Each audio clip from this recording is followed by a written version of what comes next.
25년 8월 15일입니다. 80년 전에 광복의 역사가 있었던 그 새벽인데요. 광복의 빛이 다시 돌아왔다 하는 그런 의미인데, 근데 그 실제는 이제 우리가 우리의 주권을 가지고 우리의 자유를 가지고 살아왔었는데, 일제에 의해서 우리의 자유가, 우리의 주권이 이제 약탈당했던 기간이 있었죠. 36년이라고 표현하지만 35년에 더 가까운 그런 시간이었고요. 1910년서부터 1945년까지 그 기간인데요. 그래서 다시 이제 우리가 주권을 찾고 자유를 찾은 날을 일컬어서 이제 광복이라고 그렇게 표현을 했고요. 그날이 1940년대를 지나면서는 영영 안 올 줄을 알았습니다. 이제 우리나라는 이제 해방되지 못한다, 독립하지 못할 것이다. 이제 그런 생각들이 아주 많은 사람들이 그렇게 생각을 했어요. 특별히 지식인들 가운데 더 그랬습니다. 안다고 하는 사람들이 도저히 저 일제의 저 힘을 이겨낼 수가 없다. 이제 우리는 어쩔 수 없이 이대로 살게 될 것이다 해서 1940년도쯤 들어가서 아주 많은 사람들이 변절을 했습니다. 그때까지는 그래도 독립운동을 하고 독립전쟁을 하고 또 뜻을 가지고 그렇게 살아왔는데 1940년대쯤을 거치면서 이제 안 된다, 어쩔 수 없다, 뭐 이제 이런 생각으로 해서 많은 사람들이 그때 변절했습니다. 참, 근데 5년 만에 이제 광복이 왔잖아요. 조금만 더 기다렸으면 그들이 변절자가 되지 않고 이제 광복의 아침을 정말 기쁘게, 감사하게, 자랑스럽게, 영광 가운데 맞이하게 되었을 터인데요. 그때는 뭐 너무나 어두웠고 절망적이었고 소망을 가질 수가 없었고, 그러니까 이제 그렇게 한 일이었는데, 역사적으로 보면 참 안타까운 분들이죠. 오랜 기간 동안 뜻을 가지고 독립운동, 독립전쟁을 해왔던 분들인데도 이제 그런 것이고, 하여튼 그러나 끝까지 그 독립운동, 독립전쟁을 감당을 하고 뜻을 가지고 있었던 많은 이들에게는 이 새벽은 정말 놀라운 일이죠. 입에는 찬양이 가득하고 뭐 했던 그런 고백이 있는 그런 날이었고요. 그래서 하나님께서 행하신 큰 구원의 의미가 있었던 날이고요. 그래서 이스라엘 백성들이 홍해를 건너서 출애굽을 한 것과 같은 그런 의미가 있는 날이고요.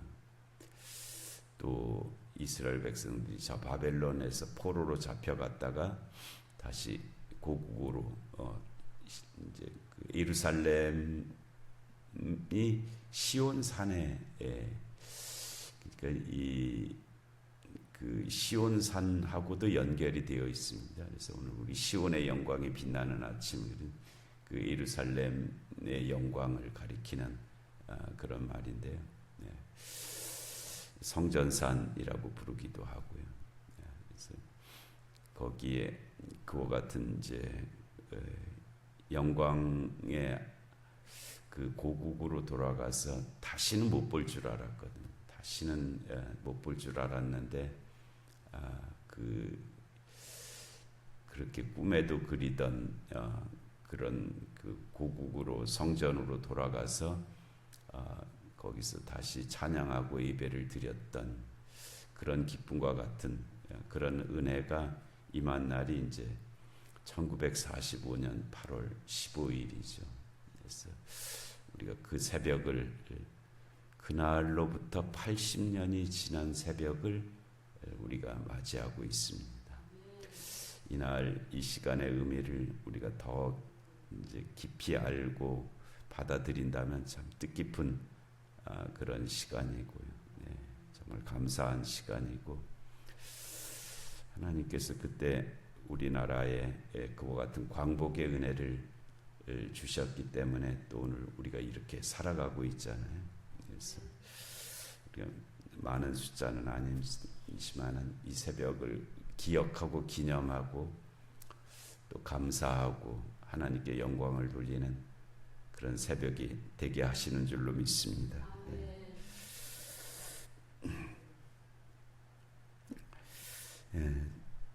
바울의 설교 우리가 계속 이제 읽고 어제 말씀드렸고 오늘 또 계속 이제 그 설교 내용 우리가 되게 아는 내용들인데요.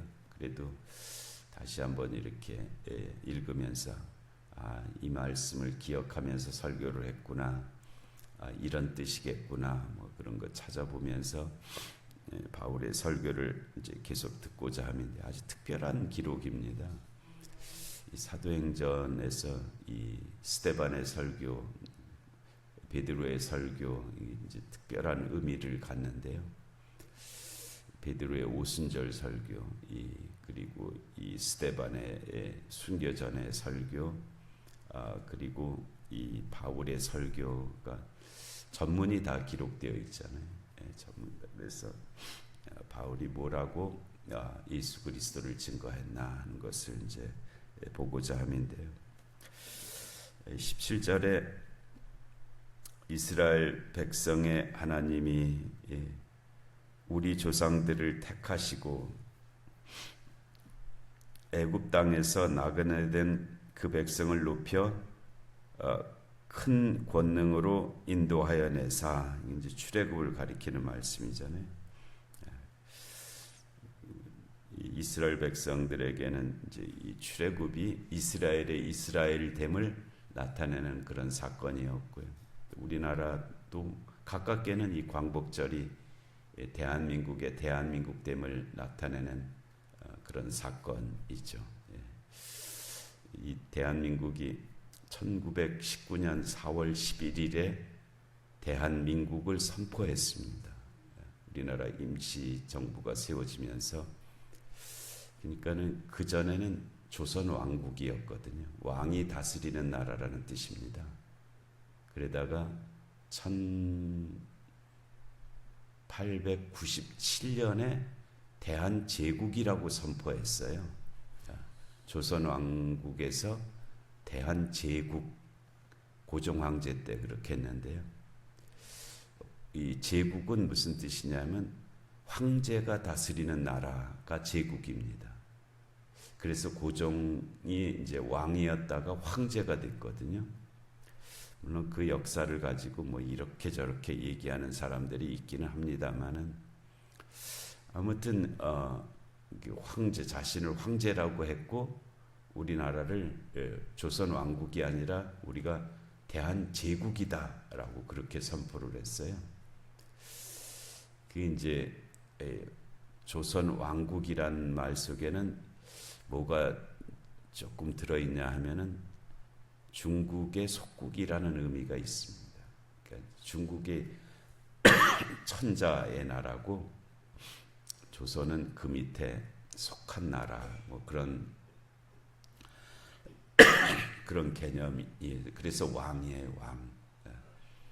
그런데 제국이라고 하면은 이제는 중국하고 우리가 동등하다는 뜻으로 말한 겁니다. 그러니까 우리는 이제 더 이상 중국에 뭐 속해 있는 그런 나라가 아니고 우리나라도 제국이다. 그리고 우리나라의 왕이 아니라 황제다. 이래갖고 중국에서부터 우리가 완전히 벗어났다. 뭐 이제 이런 개념이 이제 들어있는 것이 이제 대한제국입니다.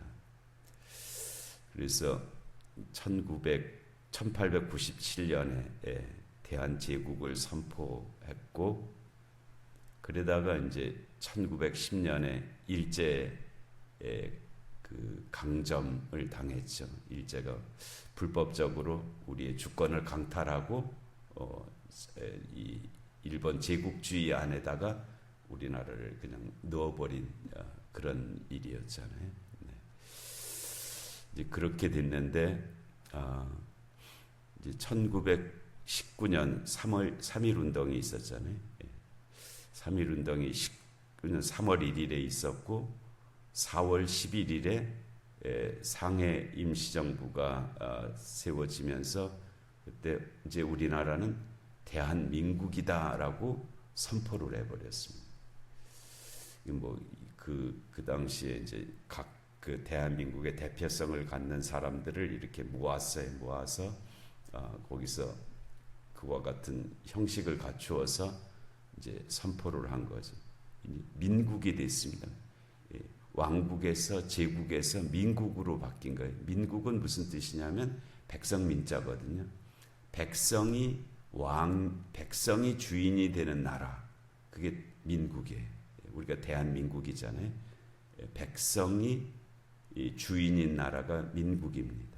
왕이 주인인 나라가 왕국이고요. 황제가 주인인 나라가 제국이고 백성이 주인인 나라가 민국이에요. 이거는 아주 놀라운 일입니다. 여러분, 그 당시에 사람들이 민국이라는 개념을, 물론 이제 앞서간 뭐 서구 열강들에는 그런 개념이 있었지만 우리나라의 그 3.1 운동을 치러낸 그분들의 마음속에 이게 다시 조선 왕국을 다시 세우자는 그런 개념이 아니었고요. 백성이 주인이 되는 나라를 세우겠다는 것이 대한민국이었습니다. 이건 엄청난 거거든요. 정말 하나님께서 특별한 깨우침을 주셔서 가능한 그런 일이죠. 그래서 1919년 4월 11일에 대한민국을 선포한 거예요. 그리고 이제 그 선포가 그렇지만 이제 우리가 강점을 당하고 있었기 때문에 선포는 했지만은 그것이 이제 막 그 형식적으로 이루어지지는 못하고 있었잖아요. 그러다가 1945년에 해방이 되면서 그 민국이라고 하는 그 개념이 임시정부에서 해방이 됐고 1948년에 이제 정부를 수립하죠. 그러면서 형식적으로 대한민국이 외형적으로까지 이루어진, 내면적으로는 이미 이루어져 있었죠. 외형적으로 이루어진 일이 바로 그때 이제 이루어진 1948년에는 정부를 수립한 것이고요. 정부를 임시정부가 실제 정부로 수립한 날이 1948년 8월 15일이고 대한민국의 시작은 1919년 4월 11일이고 이렇게 된 것이 우리나라의 역사인데요. 이스라엘로 이제 시작된 그런 배경이 출애굽이죠. 출애굽을 통해서 애굽에서 종살이하고 있던 그들이 출애굽해서 이제 이스라엘이라고 하는 나라가 시작되는 그런 시작점으로 그렇게 볼 수가 있습니다. 그래서 큰 권능으로 인도하여 내주셨는데 18절에 광야에서 약 40년간 그들의 소행을 참으시고 이렇게 돼 있어요. 참 이 부분이 이게 참 안타깝고 민망한 그런 말씀이잖아요. 하나님께서 그 출애굽이라고 하는 큰 권능으로 인도해 내주셨는데 그 인도함을 받은 그들이 광야에 들어가서 40년간 소행이라고 하는 것은 아주 좀 못된 뭐 그런 뜻이거든요. 잘못된 변변하지 못한 뭐 소행을 행했다는 거예요. 40년 동안 광야에서. 그런데 하나님께서 그 기간을 참아주셨다. 그런 말씀을 하신 거예요.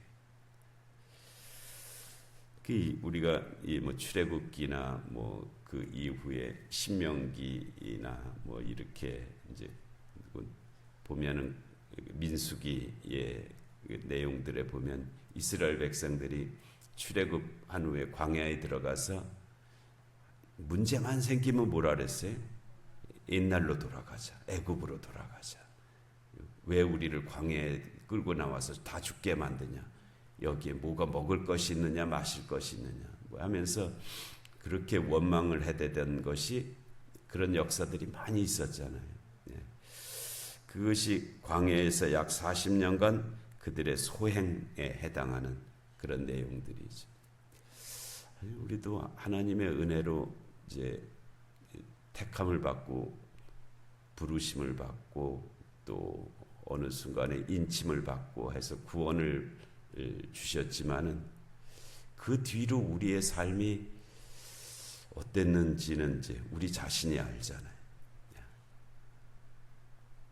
하나님께서 우리를 구원해 주셨음에도 불구하고 오늘까지 우리의 삶이 어떤 모습인지 이제 우리가 알 수 있는 부분들이 다른 사람보다 하여튼 내가 나를 그래도 제일 잘 알죠.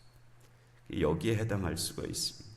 광야에서 약 40년간 그들의 소행에 해당하는 그런 삶의 모습들이 있죠. 이스라엘 백성들만 그런 것이 아니라 우리의 삶에도 이렇고요. 우리나라 역사를 봐도 하나님께서 광복을 주셨는데 그 광복을 주신 이후에 그다음에 이제 바로 신탁 통치, 신탁을 찬성한다, 반대한다. 그거 갖고 엄청 싸웠습니다. 역사적으로 신탁이 옳으냐 그르냐 그것도 이제 여지껏 논쟁은 있어요. 결국은 신탁을 받아들이게 돼서 저 38선 이북은 소련이, 38선 이남은 미국이 통치하는 그런 나라가 되었잖아요. 광복을 주셨지만 광복을 우리 것으로 받아들이지는 못했습니다. 서로 의견이 갈라져 갖고 신탁 찬탁으로 그냥 엄청 싸웠습니다. 그러다가 50년에 6.25 전쟁까지 했죠. 동족상잔. 우리나라 역사에서 가장 치열하게 서로를 죽인 그런 전쟁이었습니다. 그리고 그 이후의 역사도 하나님께서 우리에게 광복을 주신 그 은혜를 은혜되게 하지 못했던 많은 일들도 있었고, 그러나 그 가운데 또 하나님의 거룩한 뜻이 이루어지게 하는 그런 역사도 있었고, 그래서 오늘 우리가 여기 있잖아요. 우리의 삶도 하나님께서 우리를 불러 구원해 주시고 그리스도인 하나님의 자녀 삼아 주셨는데 거기에 합당하지 못한 소행들도 우리 가운데 있고, 그러나 또 하나님의 은혜를 은혜되게 하는 삶도 우리 가운데 있고, 그렇죠. 그래서 여러분 성경 작은 글자라서 안 보이실지 모르는데 여러분 가지고 있는 그 성경 맨 밑에 보면은 이라고 써 있고 어떤 사본에 기르시고 이렇게 되어 있을 거예요.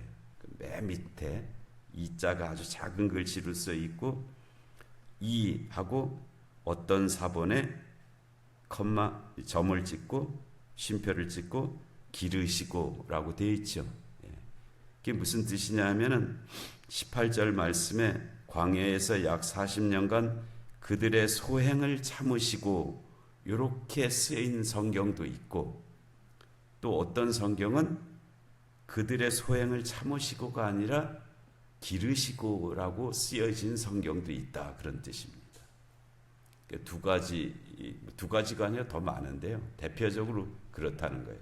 어떤 성경에서는 그들의 소행을 참으셨다라고, 이 광야 40년이 그들의 소행을 참으신 기간이었다라고 쓰여진 성경도 있고, 또 어떤 성경은 그들을 기르시고라고 그렇게 표기된 그런 성경도 있다라는 거예요. 그런데 우리가 가지고 있는 이 한글 개역 개정 성경은 어느 쪽을 따랐냐면 그들의 소행을 참으시고라는 쪽을 다른 그런 성경이란 뜻이. 이게 이 사본 때문에 이제 그렇게 이런 일이 생긴 건데요. 이제 예를 들어서 성경이 하여튼 뭐 하나가 있었을 거 아니에요. 처음에 성경.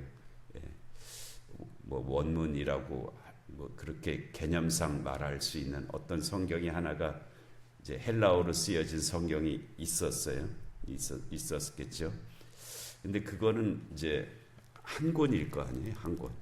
예를 들어서 사도행전을 누가가 썼다고 하면은 누가가 처음 쓴 거는 한 권일 거 아니에요. 한 권. 그럼 한 권만 있는 이 성경을 헬라어로 쓰여 있단 말이에요. 이거를 갖다가 하나만 있을 수는 없잖아요. 여러 사람이 봐야 되니까 그러려면 어떻게 해? 베껴 쓰는 방법밖에 없어요. 그 당시에는. 그래서 이제 베껴 쓰는 거예요. 베껴 쓰는 것. 누가 말을 하면 받아 쓰는 거죠. 받아 써갖고 그게 10사람이 썼으면 10권이 되고 뭐 이렇게 해서 퍼져나가게 되는 거예요. 아니면 어떤 사람이 보고 한 줄 한 줄 이렇게 베껴 쓰고 이러는 과정이 이제 그 사본이 만들어져 가는 그런 과정이고요. 그 다음에는 이제 어떤 과정이 있냐면은 이 처음에 쓰여진 성경은 헬라어로 그리스 말로 쓰여져 있는데 우리가 다 그리스 말 못 읽잖아요. 우리는 지금 한글로 써 있잖아요. 이 성경이 한글로 써 있기 때문에 이제 우리가 읽을 수 있는 건데 그리스 말로 써인 이 성경을 예를 들어서 라틴어로 이제 바꿔 이렇게 번역을 해서 옮겨 써야 되잖아요. 또 뭐 중국어로 바꿔 써야 되고 영어로 바꿔 써야 되고 번역해서 써야 되고 뭐 스페인 말로 번역해서 써야 되고 독일어로 바꿔 써야 되고 일본 말로 바꿔 이거를 이제 역본이라고 합니다. 같은 언어로 된 것을 그대로 베껴 쓰는 것을 사본. 이 언어가 다르게 번역해서 기록하는 것을 역본. 우리 이 성경은 개역 개정 역본이에요. 다 언어가 이제 우리 말로 돼 있으니까 그 과정에서 여러 가지 사본과 역본들이 있었는데 그 사본과 역본들 중에 그들의 소행을 참으시고라고 그렇게 기록된 성경의 전통을 가진 그런 성경도 있었고 또 그 어떤 성경에는 그게 말이 돼? 그 광야 40년이 무슨 그들의 소행을 참으신 기간이었어. 하나님께서 그들을 기르신, 훈련시키신 기간이지. 이제 그렇게 생각이 되잖아요. 그래서 그건 잘못된 그 전승인 것 같다. 하나님께서 광야 40년은 그들을 기르신 기간이다. 그래서 그들을 기르시고라고 그렇게 기록된 그런 성경들도 있었다는 거예요. 지금 우리가 읽고 있는 이 개역개정 성경은 네슬하고 알란드라는 사람이 부부입니다. 남편은 부인인데 네슬 알란드라는 사람이 정리한 네슬 알란드 23판 23번이나 교정을 수정을 한 그런 그 사본으로 만들어진 성경이에요. 그래서 그 성경을 전통을 따라서 이제 우리 한글 개역 개정 성경은 그 전통을 따라서 우리가 읽어서 광야에서 약 40년간 그들의 소행을 참으시고 이게 원래 누가가 기록한 그런 기록이었을 거다라고 그렇게 여기면서 이제 우리가 이 성경을 읽는데 저는 두 가능성이 동시에 존재한다고 생각합니다.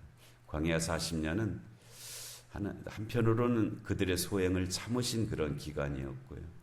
광야 40년은 한편으로는 그들을 기르신, 연단하신 그런 기간이었죠. 그래서 그 과정을 통해서 우리가 여기까지 왔다라고 이제 바울이 비시디아 안디옥 회당에 앉아 있는 유대인들에게 이제 설교하는 그런 내용이고요.